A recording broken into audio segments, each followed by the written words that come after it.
9장 1절에서 18절의 말씀입니다.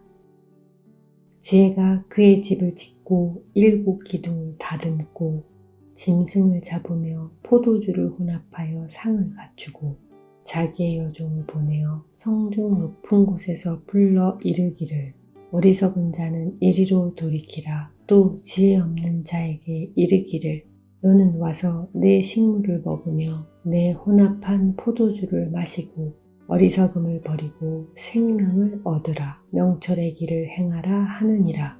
거만한 자를 징계하는 자는 도리어 능욕을 받고 악인을 책망하는 자는 도리어 흠이 잡히느니라. 거만한 자를 책망하지 말라. 그가 너를 미워할까 두려우니라. 지혜 있는 자를 책망하라. 그가 너를 사랑하리라. 지혜 있는 자에게 교훈을 더하라. 그가 더욱 지혜로워질 것이요 의로운 사람을 가르치라. 그의 학식이 더하리라. 여호와를 경외하는 것이 지혜의 근본이요 거룩하신 자를 아는 것이 명철이니라. 나 지혜로 말미암아 내 날이 많아질 것이요 내 생명의 해가 내게 더하리라. 내가 만일 지혜로우면 그 지혜가 내게 유익할 것이나 내가 만일 거만하면 너 홀로 해를 당하리라.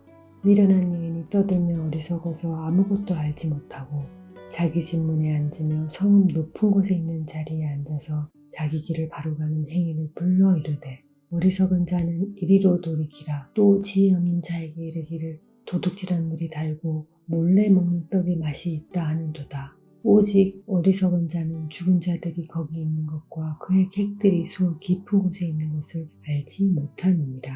아멘. 9장은 잠언 서론부의 마지막 장입니다. 이 마지막 장에 여인 지혜와 여인 우매가 함께 등장해서 서로 경쟁하듯 초대하고 있습니다. 오늘은 두 여인의 초대에 대해서 살펴보고 어떻게 하면 지혜의 초대에 응할 수 있을지 살펴보겠습니다. 먼저 두 여인의 초대는 강한 대조를 이루고 있습니다. 첫째, 준비가 달랐습니다. 여인 지혜는 무엇을 준비했을까요? 1, 2절입니다. 지혜가 그의 집을 짓고 7 기둥을 다듬고 짐승을 잡으며 포도주를 혼합하여 상을 갖추고 그녀는 먼저 초대할 집을 손수지었습니다. 7 기둥을 깎아서 만들었는데요. 기둥이 7개인 집은 작은 집이 아닙니다. 크고 아름다운 집입니다. 성경에서 칠은 완전수이지요. 여인 지혜는 완전하고 견고한 집을 만들었습니다. 그 집의 기초는 여호와 경외입니다. 그 반석 위에 세운 집이기에 비가 내리고 창수가 나고 바람이 불어 그 집에 부딪혀도 무너지지 않는 견고한 집입니다. 지혜는 크고 아름다운데 견고하기까지 한 완전한 집, 안전한 집을 준비했습니다. 사람을 초대하려면 음식이 있어야겠지요. 여인 지혜는 음식을 차렸습니다. 고대 근동에서는 남성이 짐승을 잡았는데 여인 지혜가 짐승을 잡고 있습니다. 그리고 혼합한 포도주를 준비합니다. 혼합한 포도주는 당시의 문화를 잘 보여주는데요. 그때는 포도주를 물과 섞어 순하게 만들기도 하고 꿀이나 향신료와 섞어서 달콤하게 만들기도 했습니다. 아마도 꿀과 향신료를 섞어서 만든 혼합주가 아닐까 생각합니다. 여인 지혜는 이처럼 정성껏 풍성한 음식을 준비했습니다. 풍성한 음식을 준비한 지혜를 통해 보이는 분이 있습니다. 예수님입니다. 요한복음 10장 10절입니다. 내가 온 것은 양으로 생명을 얻게 하고 더 풍성히 얻게 하려는 것이라. 여인 지혜는 풍성한 생명을 주기 위해 풍성한 음식을 준비했습니다. 여인 우매는 무엇을 준비했을까요? 13절을 보면 그녀는 소란스럽고 무지한 사람이었습니다.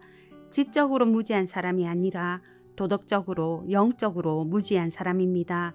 빈수레가 요란하고 소문난 잔치에 먹을 것이 없다는 말이 있지요. 하지만 여인 우매의 초대는 달랐습니다. 먹을 음식이 있었습니다. 17절입니다. 도둑질한 물이 달고 몰래 먹는 떡이 맛이 있다 하는도다. 먹을 음식이 있었습니다만 그녀는 자기 집에 도둑질한 음식을 준비했습니다. 달라도 너무도 다른 준비였습니다. 둘째, 초대하는 마음과 목적이 달랐습니다. 3절, 4절입니다.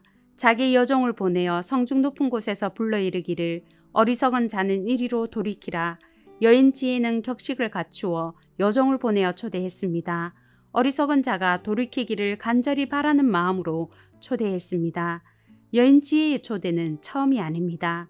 잠언 1장 20절 21절을 보면 길거리에서 광장에서 불렀습니다. 시끄러운 골목과 성문어귀와 성중에서도 외쳤습니다만 거절당했습니다. 잠언 1장 24절입니다. 내가 불렀으나 너희가 듣기 싫어하였고 내가 손을 폈으나 돌아보는 자가 없었고 수치스러울 정도로 외면을 당했습니다. 거절당했습니다. 그런데도 포기할 수가 없었습니다. 누구를요? 어리석은 사람들을 포기할 수 없었습니다. 오늘 초대가 어리석은 사람들에게 주어진 마지막 기회입니다. 그러니 모든 사람이 들을 수 있는 성중 높은 곳에 여종을 보냈습니다. 어리석은 길에서 돌이키기를 간절히 바라는 마음으로 초대했습니다. 왜 지혜는 이토록 다급하고 절박한 마음으로 초대하는 것일까요? 어리석은 길에서 돌이켜 생명 얻기를 바라기 때문입니다. 생명 얻는 유일한 길은 지혜의 초대에 응하는 것이기 때문입니다. 어리석은 사람에게 생명을 얻게 할 목적으로 지혜는 포기하지 않고 간절하게 어리석은 자들에게 종을 보내 초대했습니다. 여인 우매는 어떤 마음으로 초대했을까요? 14절 15절을 보면 자기 문 앞에 앉아서 성읍 높은 곳에 있는 자리에 앉아서 외치고 있습니다. 간절함도 부지런함도 없고 초대의 격식도 없습니다. 그녀는 초대받는 사람을 귀하게 여기는 마음과 생각하는 마음이 조금도 없는 것 같습니다. 어리석은 사람들을 위한다면 도둑질한 음식을 대접할 수 없습니다. 몰래 먹는 떡이 맛이 있다는 말로 성적인 타락의 길로 초대할 리가 없습니다. 여인 우매가 초대한 사람들은 어리석은 사람들입니다. 하지만 자기 길을 바로 가는 행인이었습니다. 윤리적으로 도덕적으로 바로 가고 있는 사람들을 도덕적으로 무지한 여인 우매가 초대합니다. 그녀의 초대는 어리석은 사람들을 돌이켜서 바른 길로 가지 못하게 하는 것이 목적입니다. 여인 우매는 죽음의 음식을 준비하고는 달고 맛있다고 유혹했습니다. 도둑질의 결과와 간음의 결과는 죽음인데 그녀는 자신의 초대에 응한 사람들이 사망에 이른다 해도 개의치 않았습니다. 이처럼 준비도 마음도 목적도 차이가 나는데 다른데 사람들은 누구의 초대에 더 많이 응할까요? 지혜의 초대일 것 같은데 현실은 그렇지 않습니다. 여인 지혜의 초대와 닮은 마태복음 22장의 혼인잔치 비유를 보면 알 수 있습니다. 한 임금이 자기 아들을 위해 혼인잔치를 베풀고 종들을 보내 사람들을 초대했습니다. 하지만 사람들이 오기를 싫어했지요. 임금은 다른 종을 보내어 말합니다. 내가 소와 살진 짐승을 잡고 모든 것을 갖추었으니 혼인잔치에 오소서. 생명의 양식을 준비하고 초대했지만 초대받은 사람들은 그 말을 들은 척도 하지 않았습니다.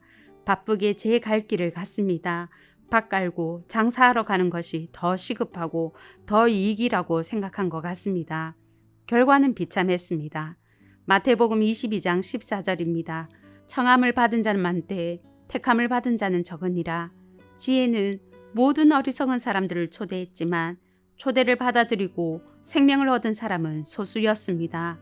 성도 여러분, 성도가 지혜가 아니라 우매의 초대에 응해서는 안 되겠지요. 죽음의 초대가 아니라 생명의 초대에 응답해야 합니다. 그래야 살기 때문입니다. 이제 어떻게 하면 지혜의 초대에 응할 수 있을지 7절에서 12절의 말씀을 살펴보겠습니다. 첫째, 겸손해야 합니다. 7, 8절입니다. 거만한 자를 징계하는 자는 도리어 능력을 받고 악인을 책망하는 자는 도리어 흠이 잡히느니라. 거만한 자를 책망하지 말라. 그가 너를 미워할까 두려우니라. 지혜 있는 자를 책망하라. 그가 너를 사랑하리라. 거만한 사람은 지혜를 비웃고 멸시합니다. 그는 자신이 충분히 판단할 지혜를 가졌다고 자만하기 때문입니다. 그는 하나님의 지혜를 따라 판단하는 사람이 아니기 때문입니다. 거만한 사람은 다른 사람을 조언할지언정 자신은 조언받지 않습니다. 항상 지도 편달하는 위치에 서 있습니다. 거만한 사람을 책망하면 어떤 일이 벌어질까요? 지난 3월에 9호선에서 있었던 일입니다. 지하철에서 침을 뱉는 20대 여성에게 60대 남성이 항의하자 핸드폰으로 때리고 모욕했던 사건이 있습니다. 거만한 자는 책망받으며 화를 냅니다. 책망한 사람은 화를 당하기 쉽습니다. 능력과 수치를 당합니다. 그래서 예수님은 말씀하셨습니다. 마태복음 7장 6절입니다. 거룩한 것을 개에게 주지 말며 너희 진주를 돼지 앞에 던지지 말라. 그들이 그것을 발로 밟고 돌이켜 너희를 찢어 상하게 할까 염려하라. 거만한 자에게 지혜의 책망은 돼지 목의 진주 목걸이입니다. 조언과 책망하는 사람이 다칠 뿐입니다. 하지만 지혜 있는 자는 다릅니다. 지혜가 있는데 지혜의 책망을 사랑합니다. 부족한 것을 알기 때문입니다. 단기 선교를 가면 한 번도 자기의 얼굴을 본 적이 없는 아이들을 만나게 됩니다. 거울을 본 적이 없으니 예쁜 거울을 갖고 싶어 하지 않습니다. 사진을 가진 적이 없기에 더 많은 사진을 가지고 싶어 하지도 않습니다. 지혜를 가진 자만이 자신의 지혜가 얼마나 부족한지 압니다. 부족함을 알기에 겸손합니다. 겸손한 사람만이 자신을 좀 더 온전케 하는 지혜의 책망에 귀 기울일 수 있습니다. 남을 나보다 낮게 여기는 겸손함이 있을 때 기분이 상해도 책망을 받아들일 수 있습니다. 성도님들은 다른 사람의 충고와 조언을 잘 받아들이시는지요? 언제 받아들였는지도 모를 만큼 귀를 닫고 마음을 닫고 살고 계시지는 않습니까? 하나님은 오늘 지혜의 책망과 초대를 사랑하라고 말씀하십니다. 남을 나보다 낮게 여기는 겸손함으로 타인의 조언을 받는 지혜 있는 성도님들 되시길 바랍니다. 책망과 조언을 잘 듣는 귀가 있어 믿음의 연수만큼 더 지혜롭고 더 예수님 닮아가는 겸손한 저와 성도님들 되시길 바랍니다. 둘째, 하나님을 경외해야 합니다. 10절입니다. 여호와를 경외하는 것이 지혜의 근본이요 거룩하신 자를 아는 것이 명철이니라. 지혜의 근본이신 여호와를 경외할 때 우리는 지혜의 초대에 응할 수 있습니다. 여호와를 경외하는 사람은 지혜를 알기 때문입니다. 지혜를 사랑하기 때문입니다. 성도 여러분, 우리는 여호와를 경외하는 성도입니다. 지혜이신 우리 주님은 풍성한 생명을 주시기 위해 오셨지 도둑질하고 죽음을 주기 위해 오신 분이 아니십니다. 주님을 사랑하는 성도 여러분, 주님의 십자가의 은혜를 아는 성도 여러분, 우리는 여호와 경외와 여인 우매를 함께 겸하여 섬길 수 없는 사람들입니다.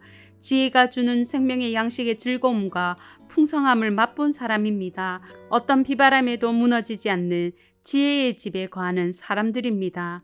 잠언의 기자는 서론의 결론 부인 9장을 통해 우리에게 요구합니다. 지혜의 초대에 응할 것인지 우매의 초대에 응할 것인지 결단하라고. 겸손한 마음과 여호와를 경외함으로 풍성한 생명의 초청에 반응하고 오직 하늘의 지혜를 사모하는 성도님들 되시길 바랍니다. 세상의 유혹에 넘어졌다면 회개하고 지혜이신 하나님께로 돌이키시는 성도님들 되시길 바랍니다. 이제 들은 말씀과 교회를 위해 기도하겠습니다. 첫째, 겸손함과 하나님을 경외하는 믿음을 주셔서 오늘보다는 내일이 더 지혜롭고 오직 하늘의 지혜를 사모하게 하소서. 둘째, 다음 세대에게 지혜이신 하나님의 초청을 전할 교사가 부족합니다. 교사를 세워 주소서.